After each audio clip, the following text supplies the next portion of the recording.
भगवान राम के पिताजी रघुवंशी थे। उन्होंने कहा था कि जो वचन मैंने कैकेयी को दिया है वो वचन पूरा करूंगा। और कैकेयी ने ये वचन लिया था कि राम को 14 वर्ष का वनवास और भरत का राज तिलक, जबकि सवेरे राम का राज तिलक होना था, लेकिन उल्टा हो गया। रातों रात व्यवस्था बदल गई। और ये व्यवस्था भी क्यों बदली? मंथरा के कारण बदल गई। तुम्हारे यहां जो नौकर है, नौकरानी है, कृपया उस पर भी ध्यान देना। और कौशल्या की थोड़ी चूक थी, उसका परिणाम हो गया। कौशल्या को जब समाचार मिला कि मेरे बेटे राम का कल सवेरे राज तिलक होगा, तो कौशल्या बहुत खुश हो गई। और खुशी में कौशल्या ने अपनी दासी को बहुत सुंदर इनाम दिया। उस इनाम को कैकेयी की दासी मंथरा ने देख लिया, तो मंथरा ने कहा, अरे सिस्टर, ये कहाँ मिला सखी? बोले कौशल्या जी ने दिया है, महारानी कौशल्या। अच्छा, क्यों दिया? बोले राम का कल राज तिलक होना, उस खुशी में दिया। अच्छा। मंथरा बड़ी ईर्ष्यालु महिला थी, कुबड़ी दासी थी, उसके पीठ में कोबड़ निकला था, उबड़ कोबड़। वो तुरंत कैकेयी के पास जाकर रोने लगी और बोली, अगर मैं कौशल्या की दासी होती तो आज मुझको भी इनाम मिलता। मैं तो तुम्हारी दासी हूं, इसलिए कुछ नहीं मिला, फोकट में कायम कर। बोले क्या हुआ? बोले राजा दशरथ जो है कल राम का राज तिलक करने वाले, उस खुशी में कौशल्या जी ने हमको इनाम दिया। अच्छा, राम का राज तिलक? अरे तो तुम क्या दासी की तरह रहोगी कैकेयी? राम का राज तिलक होगा, कौशल्या का शासन चलेगा, और तेरा क्या रहेगा? अभी गनीमत है, रात भर में राजा दशरथ की बुद्धि को घुमाओ, और भरत का राज तिलक होना चाहिए और राम का 14 साल का वनवास होना चाहिए, क्योंकि राम बुद्धिमान है। यदि यहां रहेगा तो भरत को शासन करने नहीं देगा, कुछ न कुछ बिगाड़ता रहेगा। भरत की मोह में पड़ करके कैकेयी ने राजा दशरथ की बुद्धि को घुमाया। और एक बार युद्ध में गए थे राजा दशरथ, तो उनके रथ के पहिया की कील निकल गई थी। उस कील की जगह पर कैकेयी ने अपनी अंगुली लगा करके रथ का पहिया संभाल कर रखा था। तब उस खुशी में युद्ध जीत कर जब लौटे थे राजा दशरथ, तो उन्होंने कहा था, महारानी कैकेयी, कभी तुम वरदान मांगोगी तो तुमको 2 वरदान देंगे। कैकेयी ने कहा, कभी योग बनेगा तब मांगूंगी, ये वरदान मेरा सुरक्षित रखिएगा। तो उसने राजा दशरथ से वरदान मांग लिया कि राम का 14 वर्ष का वनवास और भरत का राज तिलक होना चाहिए।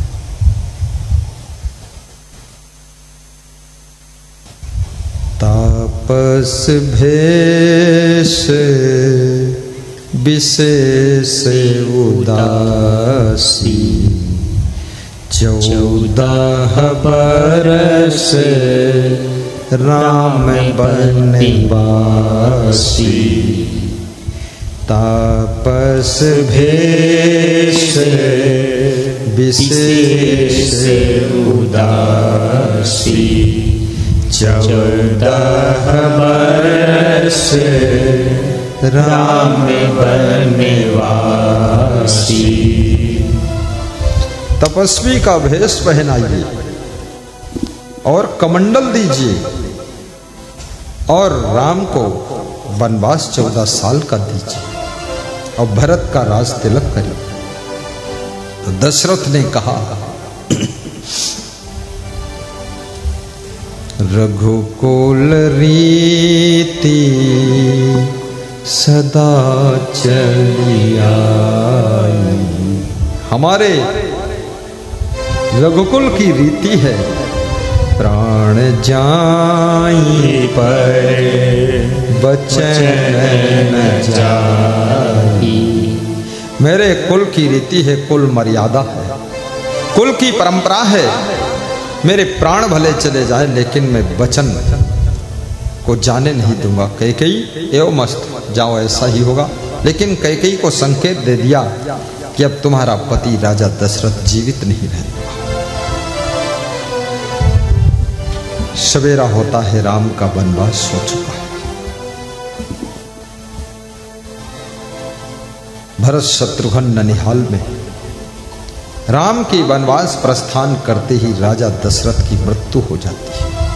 उन्होंने कहा था प्राण चले जाएंगे लेकिन वचन पूरा कर दूंगा। राम का वियोग राजा दशरथ सह न सके, क्योंकि पिता पुत्र में बहुत प्रेम था। गुणवान पुत्र हो, गुणवान पुत्री हो, उसका वियोग आपको गहरा घाव कर देता है। राम गुणवान भी है, महान भी है, भगवान भी है, चरित्रवान भी है, विचारवान भी है, और राम विवेकवान भी है। ऐसे राम जैसे पुत्र का वियोग राजा दशरथ सह नहीं पाए। गलत काम करने वाला, गलतियां करने वाला, वो बेटी हो या बेटा हो, बहू हो या कोई हो, उसकी मृत्यु से उतना दुख नहीं होता है, क्योंकि वो जीवित ही है। वो जीते जी बहुत दुख दे रहा है, तो मरने के बाद दुख नहीं होता है। फिर तो मन में होता चलो छुट्टी मिल गई, मर गया, थोड़ा ऊपर ऊपर रो लिया जाता है और दफन कर दिया जाता है। लेकिन जिसके जीवन काल में बहुत सुख मिलता है, शांति मिलती है, प्रसन्नता मिलती, सम्मान मिलता है, जिसके प्रभाव से आदर मिलता, यश मिलता, कीर्ति मिलती है, ऐसे पुत्र का वियोग, पिता का वियोग, ऐसी पत्नी का वियोग, ऐसे पति का वियोग आपके हृदय में घाव कर जाता है। तुम घायल हो जाते हो। गुणवान व्यक्ति सबको घायल करता है। जहां जहां दिल को बात छू जाए वहां जरा ताली भी बजा देना। ऐसे मत बैठे रहना कि मुर्दे जैसे बैठे हैं, और थोड़ा हंस भी देना और ताली भी बजा देना, थोड़ा चंगे रहना।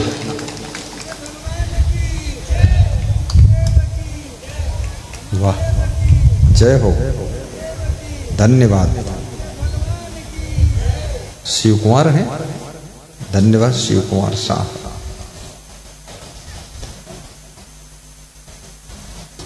प्राण जाई पर बचन न जाई।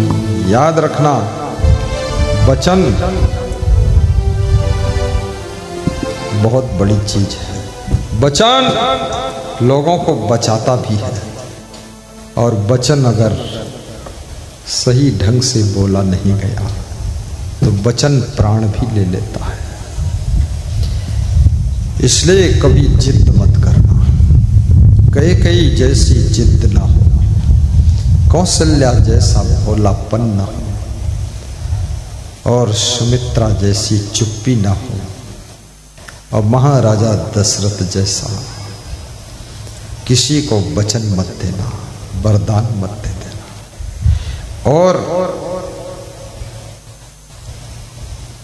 आपके अंदर राम जैसे गुण उत्पन्न हो। सबको तिलक लग रहा है, ये धर्म का तिलक है। जिनकी श्रद्धा हो, तिलक की थाल में अपनी दक्षिणा भी अर्पित कर देना, इससे मनोकामना पूर्ण होती है। तिलक देत रघुबीर, तुलसीदास चंदन घिल, दिनेश दास चंदन घिसन, और तिलक देत भरपूर।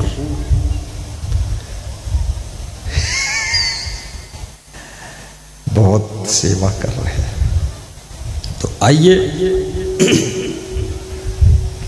गाइए। क्या गाना है, क्या बता रहे थे हम? नर हरि लाग दो विकार बिन ईंधन। कबीर के बीजक का ये शब्द, उसकी ये प्रथम पंक्ति है कि नर हरि लाग। हे नर, तू हरि में लग। हरि में लगने का अर्थ क्या है? भक्ति में लग, सत्संग में लग, सेवा में लग, परोपकार में लग, परमार्थ धर्मार्थ सेवार्थ में लग, धर्म में लग, शुभ कर्म में लग, गुरु दर्शन में लग जाओ।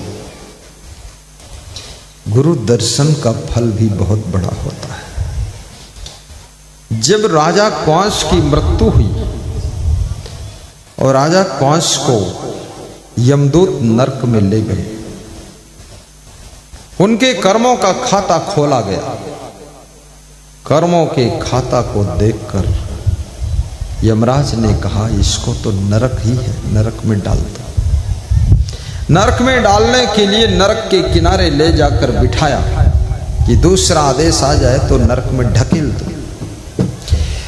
अब ढकेलने ही वाले थे, दूसरा आदेश आने वाला था, बस 2 मिनट की देरी थी।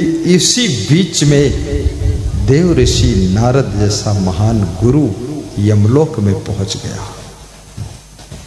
देव श्री नारद जैसे गुरु को देख करके सभी यमदूत कार्यकर्ता नारद जी के चरण छूने के लिए, सेवा के लिए दौड़ गए।